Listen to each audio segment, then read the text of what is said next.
По денешната четврта средба на заедничкиот консултативен комитет на граѓанското општество на Европската унија и Република Македонија, министерот за труд и социјална политика Џелјел Бајрами посочи дека главниот акцент ќе биде ставен на социјалниот диалог во Република Македонија.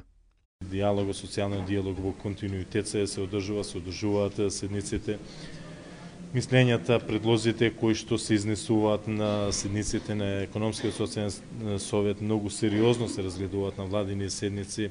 Веќе голем дел од предлозите и препораките кои што беа изнесени од страна на членовите на Економскиот социјален совет, на синдикатите, на организацијата на работодавачи, веќе се инкорпорирани во најновите предлоги измени и дополнување на Законот за работни односи, кој што е во владина процедура.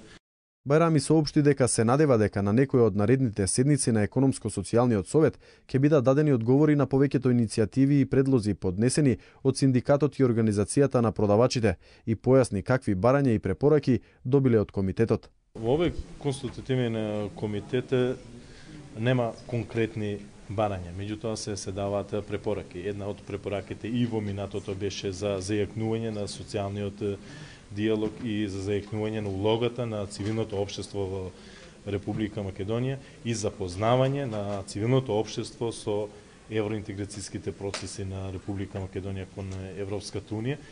Сенди Бойл, председател на секторот за надворешни односи, искажа задоволство од промените кои се направени во воспоставувањето на социјалниот диалог. Социјалниот диалог ќе биде од витална важност во справувањето со проблемите, особено со проблемите поврзани со невработеноста, и многу е важно напредокот што е постигнат, особено во последните месеци, да продолжи понатаму и никако да не биде изгубен во идниот период.